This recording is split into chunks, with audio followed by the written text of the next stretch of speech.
down. Joshua Cribbs turns disaster into a score. Ugly, misformed little creature who has no purpose here, no meaning. I am a human being. Washed it down with 1 beer, 2 beers, 3 beers, a shot of whiskey, a margarita, and a Bloody Mary. And I said, Stone Cold, why have one when you can have them both? Swung out and drilled. Deep right center. Away back. Gone for Tony. Irving and Curry, one-on-one. Irving puts it up. It's good. Kyrie Irving from downtown. Senator Hillary Rodham Clinton? Awful. How is she awful? Hates freedom. And now, Any Given Podcast with your hosts, Brendan Ward and Ethan Simmons. Iguodala to Curry, back to Iguodala, up for the layup. Oh, blocked by James. LeBron James with the rejection. Hello, everybody, and welcome back to Any Given Podcast. I am one of your co-hosts, Brendan Ward, sitting right here with Ethan Simpson, how are you? Doing fantastic. Appreciate you asking, Ethan. We're going to go ahead and get right into it with another fantastic, some more fantastic news. The Numbers Don't Lie t-shirts that you see on myself and Howie, Ethan wore last week, are still up for sale. We've got plenty in stock. We're ready to get them out to you. But now they are online. Where can you get them at? TenStagePosters.com. We have talked to you about this site for months now. Not only can you get mementos from right here of any show that's ever happened at the Kent Stage, you can also now get the Numbers Don't Lie shirt. Support the podcast and everything here. It's a great way to kind of easy access if you're a little shy about not wanting to like reach out, not wanting to just show that you just I get it. Talking to people can be scary sometimes. So if you want to just go online, get your shirt. Like he said last week, medium to extra large, they're $20.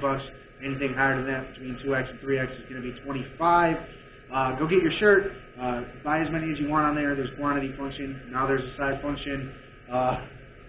They're all there, and that's TenStagePosters.com. We'll leave a link in the comments on the video below on YouTube as well. But even bigger news than that, the Browns go into Heinz Field on Sunday in the Wildcard playoffs and absolutely demolish the Steelers 48-37. First playoff win since 1994. Honestly, it was only an 11-point victory, but that score definitely does not do the story of the game justice. You were born in 1994, right? I was born in 95. So. I was born in 1996. So we were not alive the last time the Cleveland Browns won a playoff game. And they finally did it. They went into Heinz Field and did it. Big Ben was crying on the sideline. Yeah. How sweet it is that the Browns are going to knock him out in his own career. Possibly retired Ben Roethlisberger after that loss. Just some of the things that came out, the crying. Did you see the video of him on the bench with Marquise Pouncey talking? I don't know about you. It sounds like both of them are done. Yeah, they have to be. It sounds like they're both done. Hopefully they find a quarterback in this year's draft, not next year's, because I don't want to have a Justin from Pittsburgh. May I interest you in anybody but Kyle Trask this year? I think that's. You think he's gonna last that long? Kyle Trask? To drop down to where Pittsburgh could get him? I think Justin Fields is going to drop too. So, yeah. They can have Justin Fields. Well, that's what I'm saying. I don't, anybody in this draft besides Kyle Trask, because I think he probably has the most opportunity to succeed. Me and you both have gone on record that Trevor Lawrence has regressed, and we're not 100% sure he's the answer there. Justin Fields, the same way. So if they end up getting there and about one of them, I'll live with it. Kyle Trask and maybe that Trey Lance kid from North Dakota State are the two that I kind of look at them and think with the right development, it's there. Because Kyle Trask, I think, plays very similar to the guy that you just mentioned, Dustin Crum. Yeah. Except Dustin has a bigger arm. And he's taller. He just plays at a big school. Yeah, that is true. That's kind of the difference for those two for me. And like you said, Crum stayed for his 5th year. So take a quarterback this year.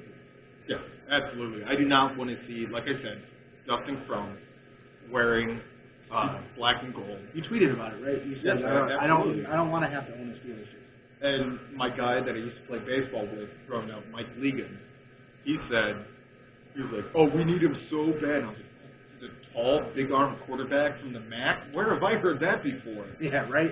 That literally is the story of the Pittsburgh Steelers at this moment in time. So why wouldn't they look at that? You know what I'm saying?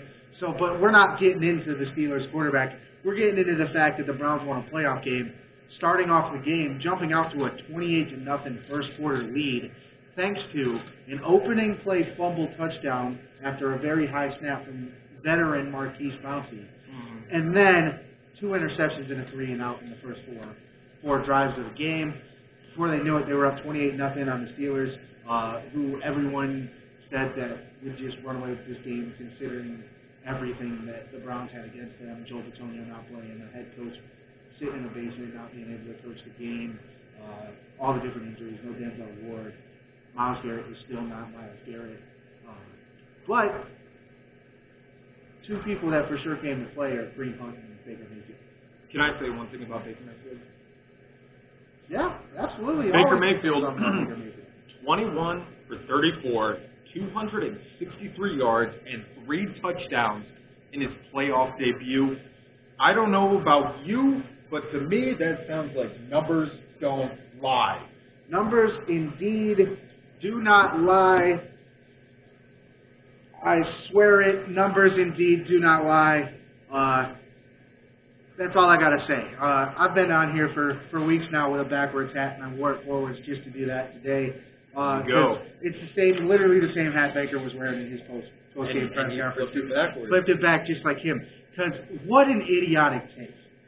And I'm not going too far into Colin Cowherd. I just wanted to settle things. An idiotic take. What backwards hat means playoff loss. That does it. And then he starts going into Lamar Jackson, don't wear a hat. Patrick Mahomes, forward hat guy. Aaron Rodgers, being your forward hat. Who cares what everyone else wears? Because like you said, numbers don't lie. 260 yards, 3 touchdowns, an 11-point win over division rival Steelers, who in an away game in a place that the Browns haven't won in over 15 years. Absolutely. I was ecstatic last night. Sunday night. I was yelling. My dad was yelling. My dog was scared to hell. He was jumping on us, licking on us. He thought something was wrong. I said, no, good boy. The dogs are winning.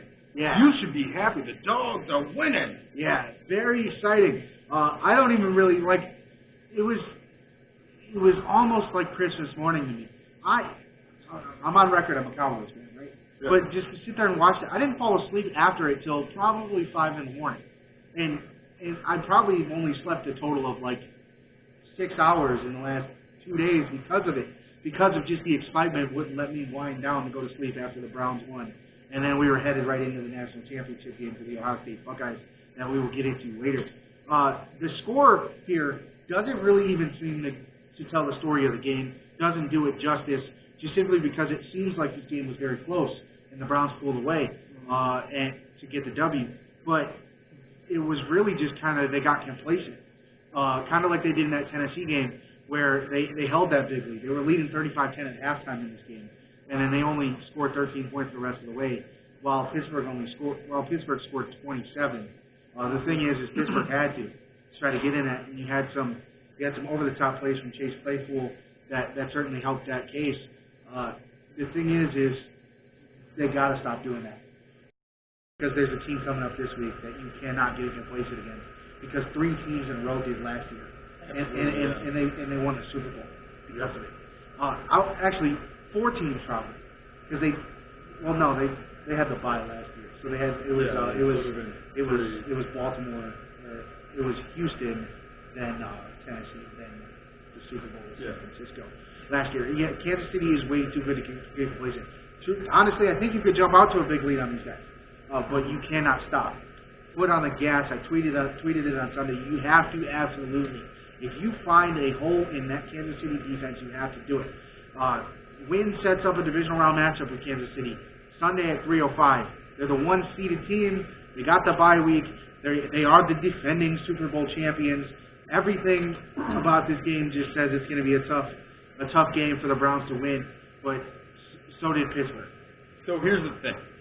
Here's my take on this game.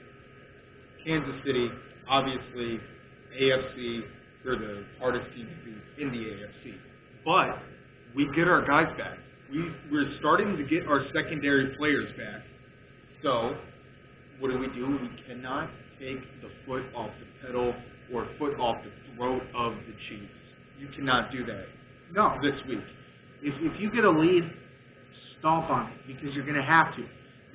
They can score 14 points in 2 minutes. I've seen them do it. There's a reason they're that good. They have Patrick Mahomes, arguably the best player in all of the NFL. Then they have Travis Kelce, who nearly led the league in receiving this year as a tight end. Tyreek Hill, as fast as can be. The key to this game is going to be let Mecole Hardman beat you if that's who's going to beat you. Let Williams, their running back, beat you if that's who's going to beat you.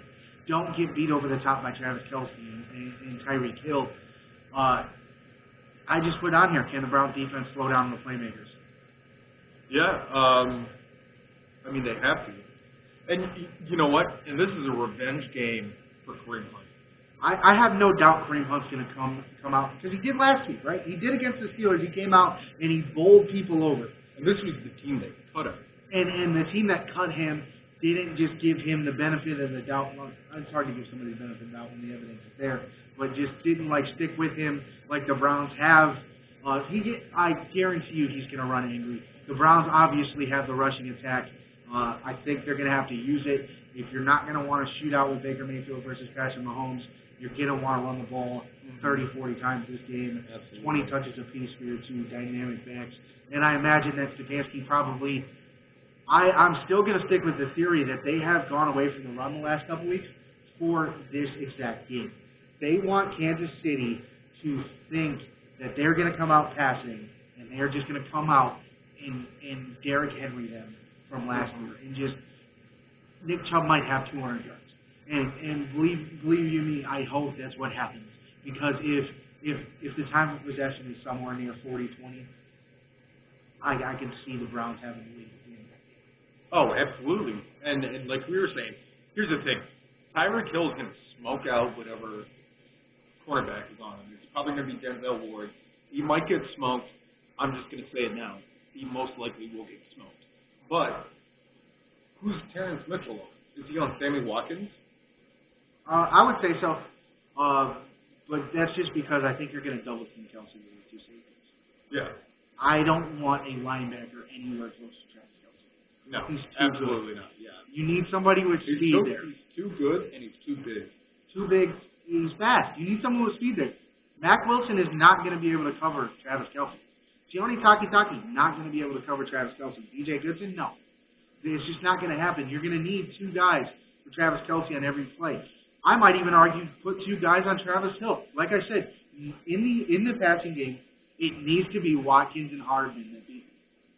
That's who it needs to be. Yeah. End of story there. And then I put shootout question mark because they're going to score. Yeah. They're going to score. You're not going to completely stop them. You can't. You don't have the defense for it. It's just the name of the game. They have the best offense in all of football because of guys like Patrick Mahomes, Travis Kelce, and Tyreek Hill. Can you keep up? And I truthfully think that the Browns can. I think that the Browns have a better defense. Somehow, no matter what we think, I think the Browns have a better defense because they just, I feel like the Chiefs are lacking in certain ways, and they just kind of open up the floodgates, and that's kind of where that's at. So looking forward to that. It's going to be tough.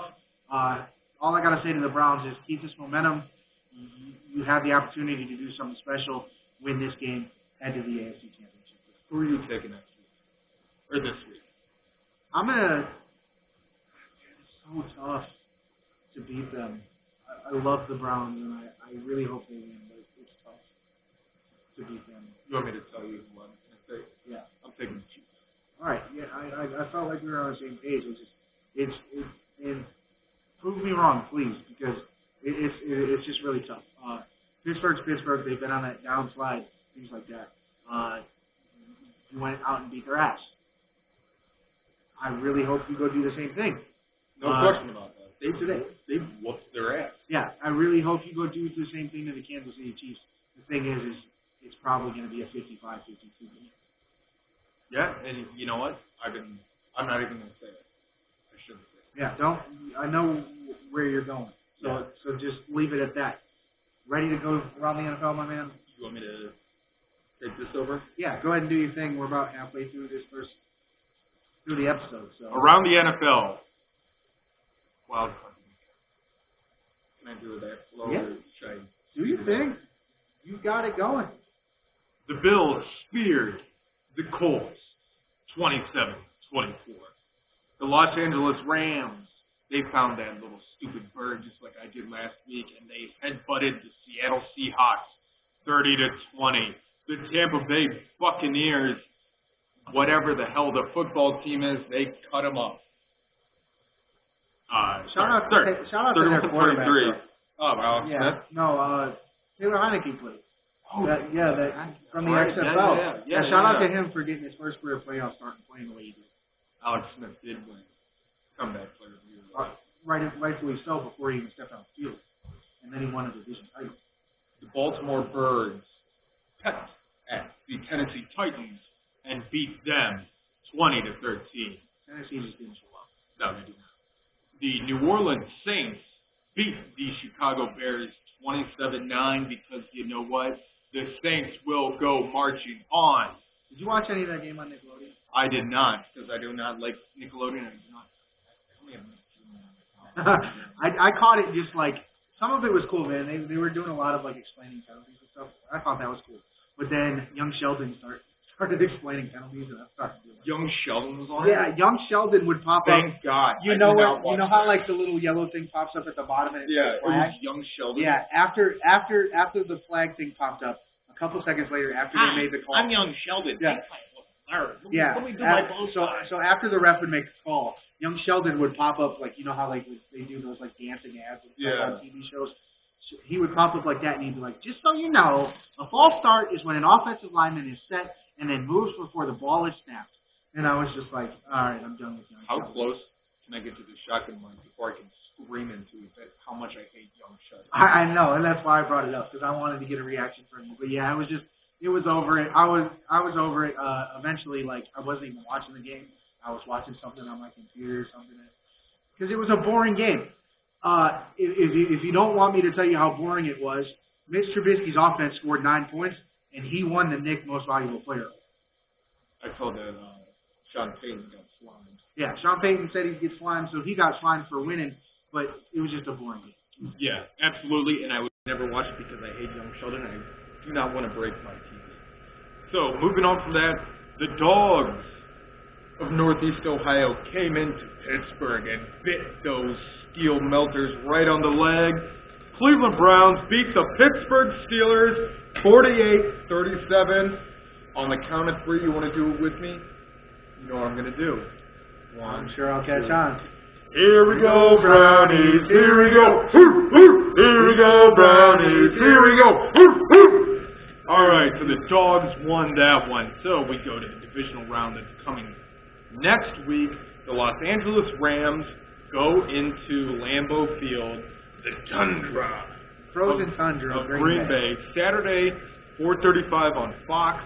The Baltimore Ravens have to go into Buffalo Bills. It used to be New Era Stadium, but they changed that. Whatever it is now. Baltimore and Buffalo, Saturday at 8:15 on NBC. The Cleveland Browns go into Arrowhead Stadium Sunday at 3:05 on CBS and Peacock. And Peacock, it's on Peacock. I don't know. It's on CBS. It's Peacock, right? No, NBC's Peacock. CBS is CBS. I just botched that. Completely forget about what I just said about Peacock. All right, and then Sunday at 6:40 p.m., The Tampa Bay Buccaneers, they bring their ship into the port at New Orleans. Saints, Mercedes-Benz Arena, 6:40 on Fox. Now will not be so funny as we switch to a serious thing. You can start this off because I need to restrain myself. Okay, so the Cleveland Indians have been talking for a while now that Francisco Lindor to just enjoy him. So you pretty much knew that it was about time that he was no longer going to be an Indian. You know, me and you know, no matter what you think that it was coming up, small market teams just don't do it. Unfortunately for them, they also sent out Carlos Carrasco to the New York Mets in a trade that is very underwhelming. I'm trying to pull up the compensation now. Of course, this article does not have it, but I'll get that to you in for a second. I'm going to let you go ahead and say what you need to say because it definitely, you are the bigger baseball fan of the two of us, and it is just simply insane that... in the words of John Mayer, say what you need to say, and I will say what I need to say. Here's what I think about you, Francisco Lindor. You money-grabbing, greedy little motherfucker. You couldn't stay to the team that you could grow your whole fucking brand here in Cleveland, Ohio. But you could not. You could not because you couldn't get over the fact that you wanted $400 million over 5 years. Come on, man. Look, I understand that Carlos Carrasco was past his prime, and you know what? We did everything in Cleveland that we could for him. You know, I'm so happy that he beat leukemia. But Francisco Lindor, you little greedy son of a bitch, you want to fucking, what, we can give you the funds because we're a small market team, you had to go to New York? At least it's not the Yankees you're at the Mets. So there's that for you. Have fun winning the World Series there, pal. You ruined it in Cleveland. I'm going to go ahead and take back over now that he's kind of flipped the lid. The Indians traded away Francisco Lindor and Carlos Carrasco. They got back shortstop Andres Jimenez, shortstop Ahmed Rosario, outfielder Isaiah Green, and right-handed pitcher Josh Wolf. Rosario and Wolf both being AAA guys, Jimenez and Green being the two that have seen limited time on Major League rosters. And I think that's the biggest thing for me is you traded away arguably a top 5 guy in all of baseball and a certified starting pitcher in baseball for two guys that are going to fill a hole in your infield that's just blah. And then you got another utility guy in the outfield in Isaiah Green. Wolf had some upside down there in AAA, but you got to wait on him. And then Rosario, at some point he's going to help, but at this point the Indians have 15 shortstops in the minors for them in anticipation for this. If you look at their roster beyond the 40-man roster, you knew this was coming. And then the only thing that really pissed me off about the Lindor thing is, he could have taken less money, but then to go in the next day in an interview and just kind of like a backhanded comment talking about how he's just not sure if they have the resources. You know that that's the case, and we get it. If any two people get and understand small market baseball, it's me and you, and just don't gloat about it. We knew you had to go. Just don't come out and call it out. That was why I was so mad. Is because he came out and said those things. Be Blake Snell. Right? Blake Snell randomly got traded out of nowhere because Tampa Bay paid him, and then all of a sudden he's gone. They had one of the lowest payrolls in all of baseball. Went to the World Series last year, and then traded the guy that will arguably go down as one of the worst moves in all of World Series history. It's things like that you accept as a reality as a fan of the small market team. You don't expect that the guy you traded away to start talking shit. Can I say one thing about the rant I went on? Yeah. The reason why I said the things that I said is because I'm hurt. I'm hurt personally as a Cleveland baseball fan, as a season ticket. I am hurt. Loved him. He talked about how the second LeBron left in 2018, about how he wanted his picture up on the building. The Sherwin-Williams. Sherwin-Williams. Thank you.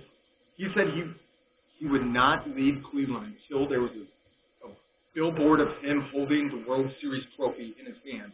And this is what he did because he couldn't get $400 million for 5 years. Are you kidding me, man? It's impossible. They don't make $400 million. And then, you know what, he came out after the trade got done. He was like, hey, I'll negotiate with the Mets for an extension, but I won't do it during the season. Come on, man. Don't be a scumbag like that. That was a total scumbag move. It was all about paper. He's almost kind of completely changed who he was. But we're going to move on from this so we don't get too more excited. We are also winding down on time. As we talked about last week, the College Football National Championship game was Monday night. Alabama was taking on the Ohio State Buckeyes, and that's about where we should stop with that because Alabama just absolutely routed the Ohio State Buckeyes 52-24.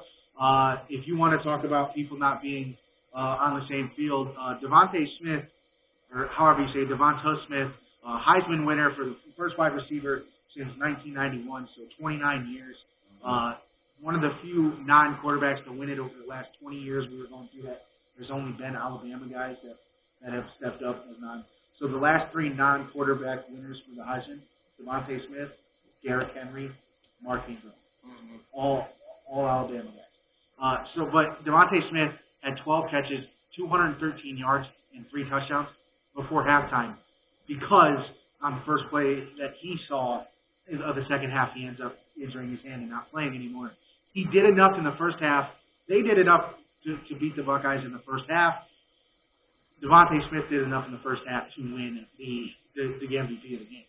Did you see how bad he broke his finger? Oh, he did. He messed it up, man. I didn't say broken because they never really came out and said that. It was but it's broken. It's broken. It's pretty bad. But by all means, he did what he had to. The man is. We've been talking about how small McCoy is. I think McCoy might be bigger. Oh no, he is. Yeah. Like he definitely is. Devontae Smith is like Sharpie size. He goes by the Slim Reaper. Like Kevin Durant's nickname. He might be skinnier than Kevin Durant. This is Devontae Smith right here. Yeah, we don't want him to fall over, so we're not going to move him too much.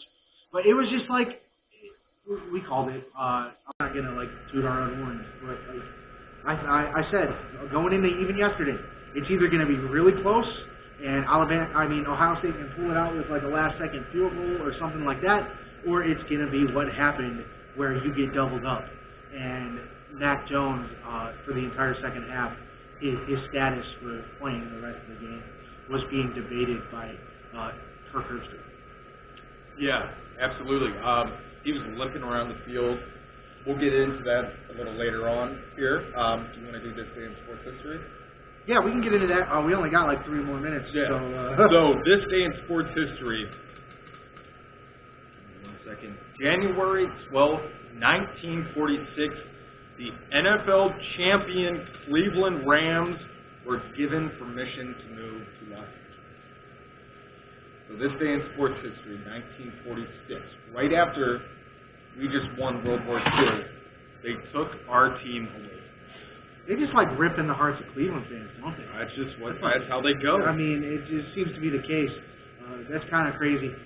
We've talked about the Cleveland Rams before on this show. Yeah. I think it was the last time we talked about them. It was about when they joined the NFL and became the Browns. Later, I think 4 years later. At that point. And it's just how many times do we have to get our hearts ripped out? 46, 99. Until this year. Yeah, this year. Honestly, I'm at a point where it's house money now. Right. They weren't supposed to be here. No, they were not. They were supposed to be in last week's game. Last week, everyone could say house money because of all the injuries and stuff. That by all means, I gave that to you. But they were supposed to be there. Yeah, absolutely. That's where they were supposed. They're not supposed to be here. No. This is all a reward. Remember in 16? Yeah. Cavs weren't supposed to be there. Yeah. This is all down 3-1. It was over. Game 5 was supposed to be the shutoff. It was my birthday that day. It was supposed to be over. I was supposed to end the night with the Golden State Warriors as the NBA champions. Guess what happened 3 days later? The biggest win in Cleveland sports history until Sunday. And then we were right next to each other at the parade. Yeah, very close. Just another like one of those coincidences where it's just like what. All right, so before we get to our interview with Chris Beeble, I just want to say one thing. Am I allowed to say this? Say what you need to say. Katie Nolan, I'm sorry. I didn't mean to offend you by asking you out on a date. Just gotta be a nice guy. My man just thinks you're a beautiful human being in and out. Loves what you do over there at ESPN. Absolutely. Appreciates you. Only reason why I watch Highly Questionable. Yeah, he appreciates everything you do. We obviously we're both aspiring to be in the same industry. So if you want to come on the podcast, absolutely. We'll set a date for the interview. Yeah, for sure. We could do that over Skype tomorrow. We'll make it happen, Katie. But yeah, absolutely. Now moving on. Do you want to get to the interview? Let's send him to Chris Beeble. Chris Beeble, one of our instructors at Ohio Media School, also works at WTAM with Munch. Through iHeart Radio. Because that's how I'll say that because that's how he describes it. Yep. Thank you very much for tuning in. All right, so we are sitting here with Chris Beeble, one of our instructors from Ohio Media School. I don't want to give too much away. Would you like to introduce yourself? Sure, yeah. My name is Chris Beeble.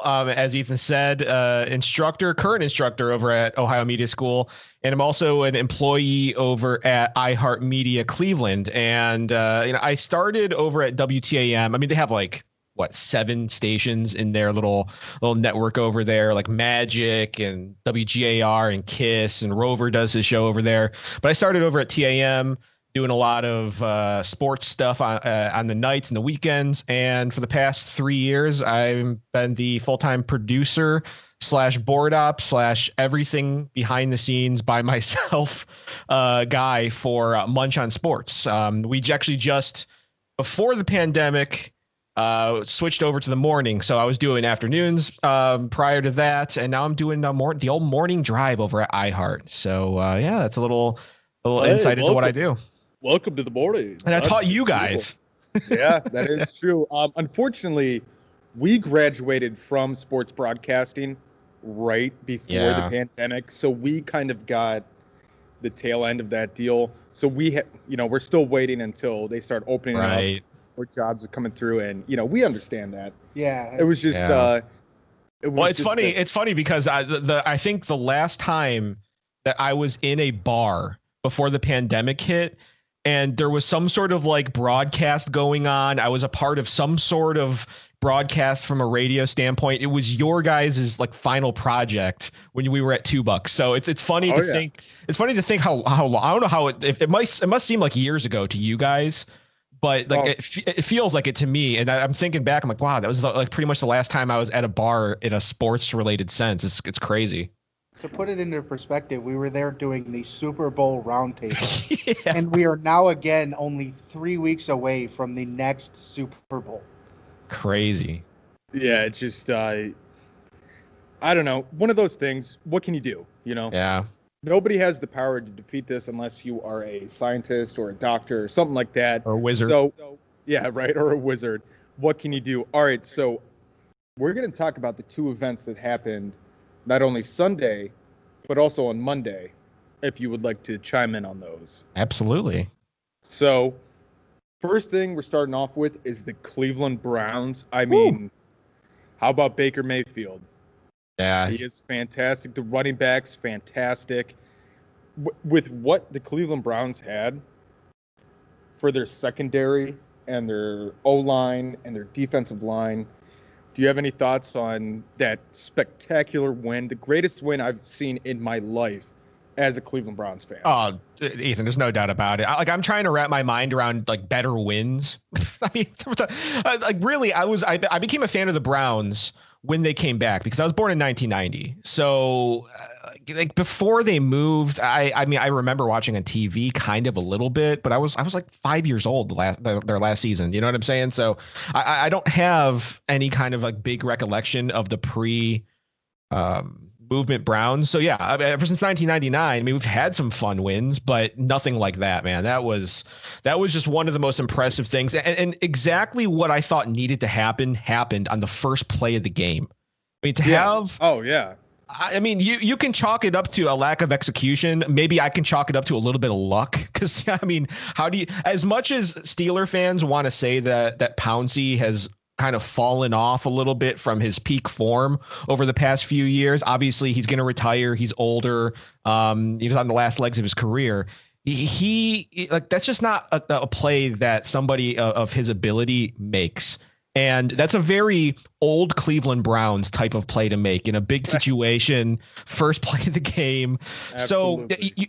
So it's crazy to watch that game and then watching it back, because I feel like I've watched it back a few times at this point, just because it's so much fun to do. I mean, what a fun game it was to watch. But I don't know if you guys felt the same way, but it felt like 18 years of frustration. 18 years of only in Cleveland, that same old Browns. It was like it just washed away, and everybody was having fun. Yeah. There's always next year, and it completely went away. I was rooting. I was watching with my dad. So we're watching it, and we're yelling. We're getting amped up. We're high-fiving, scaring the shit out of my dog. My dog did not know what was going on. He had no idea that the Browns were just completely destroying the Pittsburgh Steelers. First time pretty much in my life that I've seen it happen. He's 23-1-1. Big Ben was. Yeah, something like that. Yeah, I mean we hadn't won in Pittsburgh since what, 2002? I want to say. I could be wrong on that, but it was something like that. I mean, Ben wasn't even the quarterback yet for the Steelers. So I mean, to win in that situation, like you can imagine what it would have been like had we gone into Pittsburgh over the last few seasons at any point, and we would have won, and it would have been great, and we would have talked about how long it had been. But it almost felt like going into that game with all the injuries that were stacking up, with all the COVID situations that were stacking up. I mean, luckily we got Ronnie Harrison back. I mean, I thought that was such a huge thing for the defense, just to hang on by a thread in the secondary, just have anybody that can play ball in the secondary. But, you would have thought going into that game with all the circumstances that, oh, come on, with everything. And we know as Browns fans how much like trends seem to repeat themselves, especially, the trend of not winning in Pittsburgh. I would have never thought in a million years that going into a wild card game where the Browns make the playoffs for the first time in 18 years, we're going up against the Steelers in Pittsburgh at Heinz Field. They have their entire team pretty much healthy and ready to go. Mike Tomlin on the sidelines. We don't have our head coach. Like nothing makes sense as to why, based on what we've seen as Browns fans over the past 18 years, nothing makes sense for why that happened. But it did. I think I know one reason why that happened, and I called it last week on the podcast. I did a reverse jinx. I said the Steelers were going to win. It was a reverse jinx. I was trying to do it with Ohio State last night. We're going to transition into that game real fast, but I tried to do it with Ohio State last night. Couldn't do it. Tried my best. I lost about 4 or 5 followers on Twitter. I was tragic. saying that, there's only so much you could do in terms of the luck and the magic you're trying to force onto a team, and then you meet just a juggernaut of a team. Right. And it's the reason anybody could have looked at that game and been like, yeah, that might have been how it was going to go. So, I mean, I guess, we both think that, that's probably that. It was fairly likely that blowout was going to happen. How did you feel going into that game and then, obviously, after? Yeah, I mean, that's a little bit of a different circumstance to me than it was going up against the Steelers. Because when we went up against the Steelers with the Browns, I felt on game day like there was a shot. And I felt better as the day went on. I almost felt like the opposite with Ohio State and Alabama. I mean, Alabama is just they're so loaded and they're so good, and it just felt like this is one of those times where every once in a while Alabama will just have a convergence of NFL top NFL prospects that all come together all at the same time, and it just feels unfair. Absolutely, and that's what I was saying. I was kind of, like I said, trying to do the reverse jinx. Yeah. But at the same time, Alabama's defense, they're known for their defense. Yeah. They have such a great defense, and Justin Fields, I don't know how you feel about him but I don't like him. He's not an NFL quality quarterback. same with Trevor Lawrence. He is not an NFL quality quarterback. Ooh. Mac Jones, I could see him in the NFL, but the other two, no. I knew he was going to get eaten up by that defense, and that's what happened. Well, I didn't feel great about Justin Fields going into this game, and I like Justin Fields a lot. Whether he can translate that into an NFL, like a very great NFL career, it's so hard to project these things especially with quarterbacks. Like I have high hopes for Trevor Lawrence just because, I mean, most people who cover the game in that way and scout him say that he's can't miss, and usually, at least over the past 10 or so years, these can't miss guys have some talent and they're able to, in the right situation, forge a pretty good career. And that's the thing. If Trevor Lawrence, who knows with Urban Meyer, who's going to end up in Jacksonville? The situation for some of these guys could end up being the big thing because, I mean, if Justin Fields goes to New York, I mean, if he goes to the Jets, good luck, my friend, because it doesn't seem like anybody with the turmoil that's going on there. I guess it could all change depending on who they hire. Thankfully, he won't be going there with Adam Gase, but yeah, Justin Fields just very clearly didn't have it last night, and he very clearly was feeling the effects of what happened to him against Clemson. And yeah, I mean, sometimes you just run into a buzzsaw. And this is one of those things I talked about with Munch today, and I'm interested to see how you guys feel about this, because it's not something that necessarily was on my radar until I was sitting there watching the game last night. And I was thinking to myself, as an Ohio State fan, I don't necessarily have super immediate ties to Ohio State, but it's kind of like if you're in Cleveland and you love college athletics, unless you went to one of these football schools up here yourself, you kind of adopt Ohio State. That's just kind of the thing that you do, and I did at a young age. And I've always been a very big Ohio State fan, but I was watching this game last night and I was thinking to myself, I almost don't care who wins or loses, because it's like we see the same matchups every year. And it's like, I made this analogy to Munch, and I was like, okay, if you saw like Holyfield versus Tyson for 10 years straight, or you saw Ali and Frazier for 10 years straight, or if you're a wrestling fan, you know what I mean? If you saw the same two wrestlers for, 5 or 6 straight WrestleManias in a row, you'd end up like losing the context and you don't care who wins anymore. You've seen it over and over again. And that's just kind of where I am with college football right now. They need to figure out something, because you know what? As an Ohio State fan, it's great to see them in there every single year, but with the same matchups, it almost starts to lose its meaning, and you don't get to see kind of like the greatness of what's out on the fringes of the national championship picture. Yeah, it was like watching Coastal Carolina this year. That was fun. Yeah. It was like watching Cincinnati this year. Getting in there, almost getting, but at the end of the day, it turns out that Alabama and Ohio State make the most money and they get the best viewership. Oh, yeah, I mean, and it's a shame. There's no doubt about it. I mean, I've always been a proponent of going to the 8-team, and I don't want to take over this because I know you guys aren't asking me about the 8-team playoffs, but that's just one of the things that I was getting from last night's game, is that with the way that college football is structured right now, there's really no incentive for any of the top recruits to kind of go anywhere else other than Ohio State, Clemson, Alabama, because everything's been funneled to the top so much with the exposure and being eligible for the playoffs, and if you want any aspirations to go to the next level or win it and then win a national championship while you do it, it's just college football to me. I used to love watching all the college football games, at this time of the year, especially the top BCS bowl games when it was the BCS, and then the playoffs when they first started the playoffs.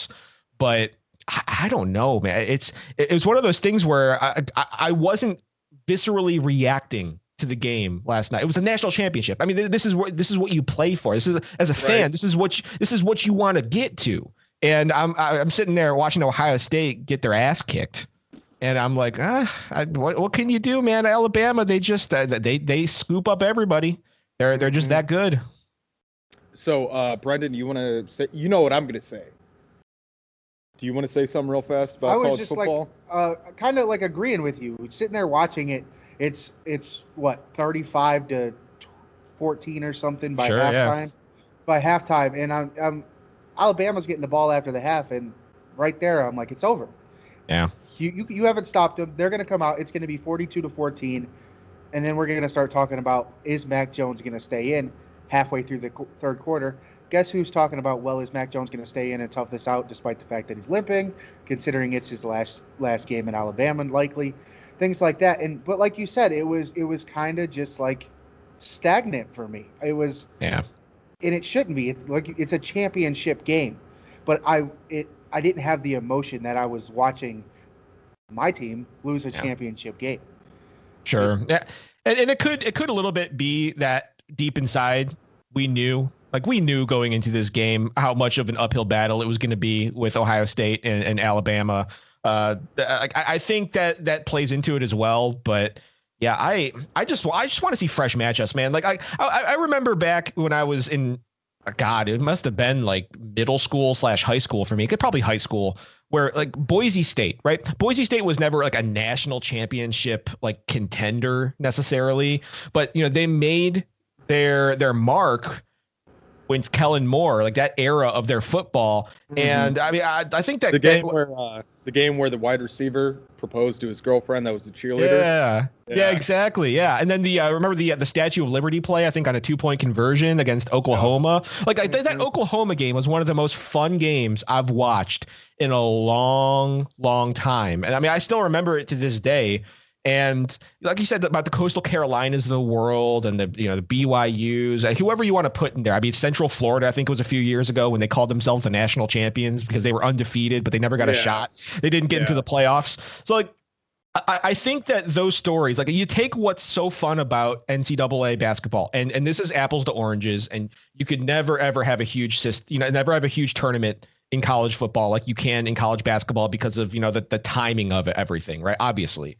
But one of the best things that you hear about every single year about college basketball is the Cinderella stories. Everybody's looking out for it, right? Everybody wants a Cinderella story in sports.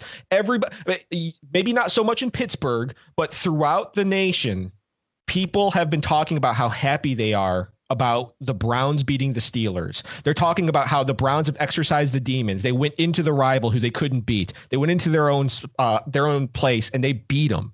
People love Cinderella stories, and those Cinderella stories are very short-lived. But if you capture the moment, you can. I mean, those are ratings that are just untapped, and there's potential that the NCAA is leaving out on the table.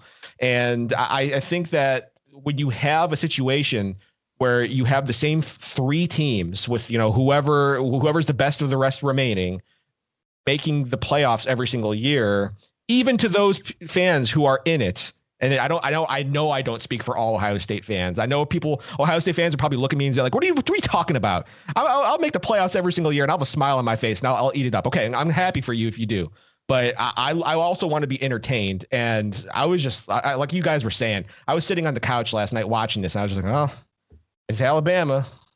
Right, and that's my thing. So that's why I enjoy MAC sports so much.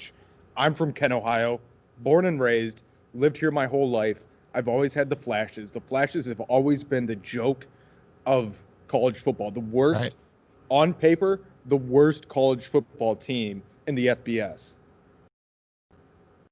So, guess what happened this year? Right. I've been saying it since last year. Dustin Crum, Isaiah McCoy, these 2 guys have come out and they have shown, and Sean Lewis as well, they have shown that they can stand up there with the best of the best. Obviously, they got whooped off on by Buffalo. That was all on the running back. That rest of the team had nothing to do with that. It happens. It's just crazy to me that I watched them play 4 games this year, and it might have been the funnest 4 games I've ever watched. Can I say this really quick about Sean Lewis? I've never played football in my life. I mean, I sure touch football, flag football, whatever. Yeah. You play with your buddies, and I played with my friends in college a lot on the green space and in our college, but I've never played organized football in my life before. So I don't know exactly what it's like to be pumped up by a coach, to have the pep talk of the coach as it pertains to football. Munch and I have Sean Lewis on a weekly basis during the college football season. And we had him on obviously a little bit less this season. Everything was all weird with COVID, obviously. But last season, we had him on at least once a week. And that guy, you want to talk about one of the best things to happen to Kent State football in such a long time. That guy makes me want to run through a brick wall for him. And I'm not even on his team. I'm on the phone. I was standing next to those guys on the sideline at Dick Stadium. Yeah. And to hear the way he talked to that team, I almost headbutted my camera guy at the time, Cody, because I was like, all right, let's go. Like, let's go win this game. And they would win the game every time we were there. And it would be Sean Lewis talking to these guys. And let me tell you what, they say he's 6'5". I'm like 5'8", 5'9". Yeah. They say he's 6'5". No way. He would tower over me. No way that he. So you're saying that they're underselling him? Wow. Yeah. Damn. He was a big dude.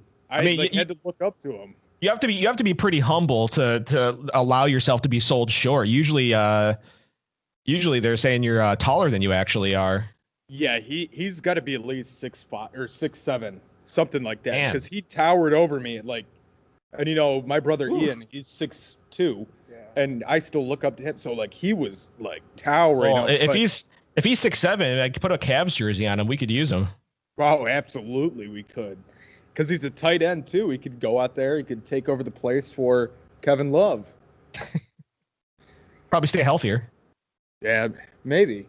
I don't know. We'll see. I would guarantee he'd stay healthy. I'm sorry. That was an uncalled for cheap shot. I like Kevin Love a lot. I just, the man made of glass. Hey, but you know what? At least he's not out at clubs like Kyrie Irving. Ugh. Kyrie, you're going to open a can of worms talking about that guy here. Yeah, that's a big one. But speaking of the Cavs, we've gone on record saying they're going to make the playoffs this year. What do you think?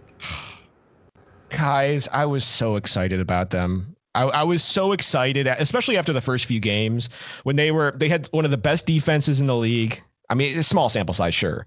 But they statistically had one of the best defenses in the league in the first week of the season. They were moving the ball around. The young players were looking really good. And then they just, what are you supposed to do? Like, they're hurt. Like, everybody's hurt. Colin Sexton, who was, I thought that he was going to be like the next Tristan Thompson in terms of, the Iron Man award for the Cavs, not missing a game in like 7 seasons. He's been out for the past 3 games because he tweaked his ankle. I actually thought that I did not pick them to make the playoffs because I thought that there was too much that needed to go right. There were a lot of pieces that really hadn't played a whole lot of time together that were going to play a lot of time together. And how were they going to work together? Who was going to, play on the ball? Who's going to play off the ball? Sexton and Garland, both of them need the ball in their hands. I mean, you see the playmaking ability that Garland has. You see the ability that Sexton has to get to the bucket. I just was not overly enamored with their playoff chances. I was excited for them, but not for the playoffs. That first few games really changed my tune because first and foremost, whatever JB Bickerstaff did to improve himself as a coach since he was with the Grizzlies, I mean, that guy is, you want to talk about impressive coaches. We talked about Sean Lewis. JB Bickerstaff has these guys believing and to get a young team that hasn't had any success on any level, at least in the NBA, to get them believing, that is a tall task because people want to come in, they have their own egos, they have their own ideas about where their career is supposed to go, and they're going to be the man on the team, and everything's going to roll through me. And they haven't been without their turmoil. I mean, we still haven't heard anything about Kevin Porter Jr., somebody who I was extremely excited about going into the season. I mean, we obviously know that he had his little dust up before the season, and then obviously we just haven't heard a thing about him. I know they're letting him off down there in Warren. Yeah, they're letting him go on those charges, which is pretty wild. Yeah. I mean, he had a loaded handgun. He had one in the chamber. I don't know. Hey. Yeah. Well, that's the thing where I can understand why we haven't seen him yet because the guy's had a rough childhood, a rough life. Not a whole lot of great things happened to him outside of his basketball ability, which, thankfully, he's gotten to this point. I pull for the guy because, I hope the team is doing everything they can, and it seems like they are getting him the help that he needs, because this is somebody who was electric at times last season, and the entire fan base, what's left of the Cavs fan base was rallying around him, saying, if anybody has a chance to be a star out of who we have out of these young guys, it's him. And it's just such a shame to see, the mental side of things fall by the wayside for him, because he has such a young, promising career. So, yeah, I mean, there's a lot of factors. I mean, I could talk about the Cavs with you guys for the next 2 hours. It's not like there's so much I want to say, but I'll say this in summary to the question that you asked, because I feel like I'm rambling at this point.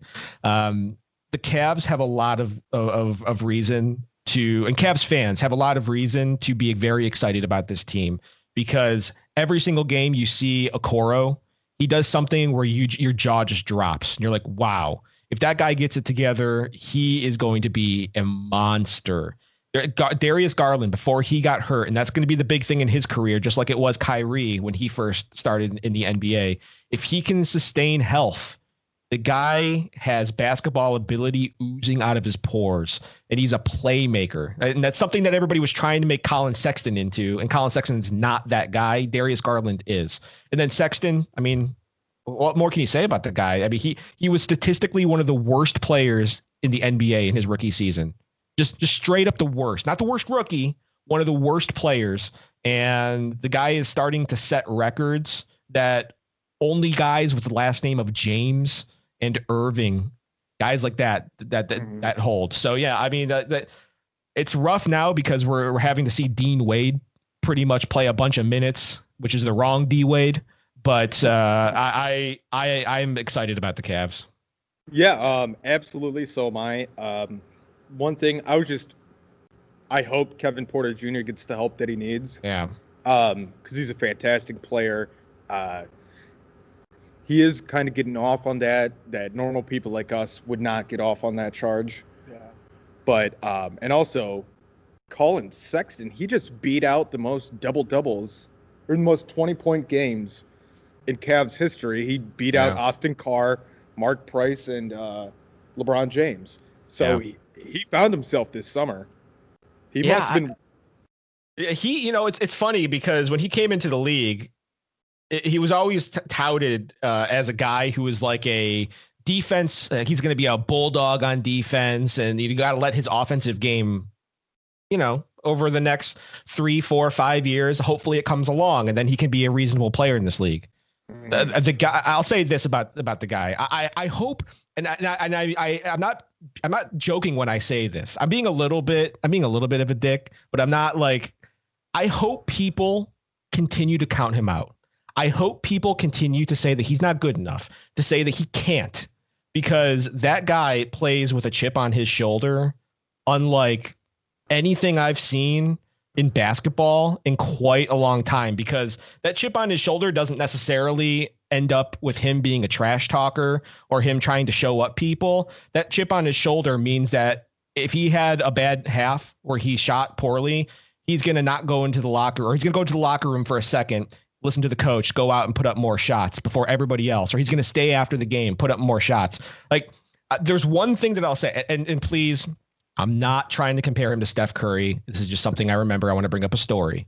I remember watching, this is before Steph Curry was the Steph Curry of 2014 and beyond, with the super team there with the Warriors.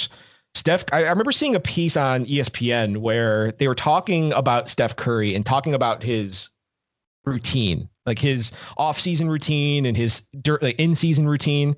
And it was essentially this puff piece on Steph Curry that talked about just how much he was in the gym putting up jump shots. Like there was something like he would put up 100 free throws, and if he missed one, he'd have to go back until he hit like 100 free throws in a row in the gym. Just something asinine like that, where it's just like, how does this guy ever go home? He must be in the gym like 24/7. And that's I know how he goes home. He goes and sees Aisha. Yeah, well, eventually he does. Yeah, that brings him right back. Yeah, absolutely. And why wouldn't it? But yeah, that to me just reminds me of everything that I see about Colin Sexton, because the guy is told throughout his entire tenure with the Cavs, no, you can't, not good enough. You're going to be a bench player. And then he does what you said he did, setting records about the most 20-point games in a row, beating out those guys who are like the icons of Cavaliers basketball. So the Colin Sexton's great. Literally Mr. Cavalier. Yes. And Mr. Cavalier. The two Mr. Cavaliers. Yeah. All right. So, Chris, thank you for joining us. I will let you go and go grab your dinner. Yes. Thank you. Yeah, I appreciate it, guys. Absolutely. We appreciate it. Fantastic interview. It was great. For sure. Man. Hey, we'll have you on sometime soon. Let us know whenever you're not busy, and we would love to talk a little more Cavs and Browns and anything like that with you. You got it, guys. Appreciate it. All right. Thank you very much. Much love, my man. Take it easy, guys.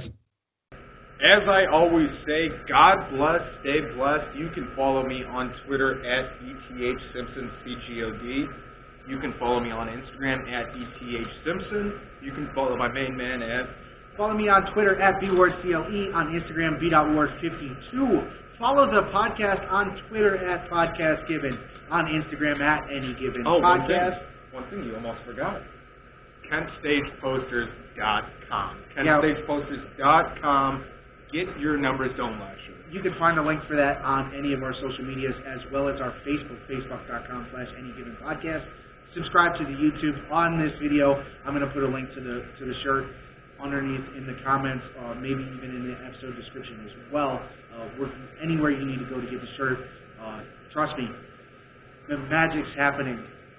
Anthony, another guy from WTAM, 2 weeks in a row has wore the shirt. He truly believes it. He thinks it's his lucky charm.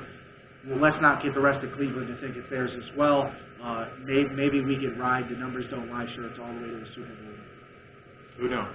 Who knows? We'll see. Thank you for tuning Numbers Don't Lie. Numbers Don't Lie. Thank you for tuning in to Any Given Podcast. You have a wonderful rest of your week.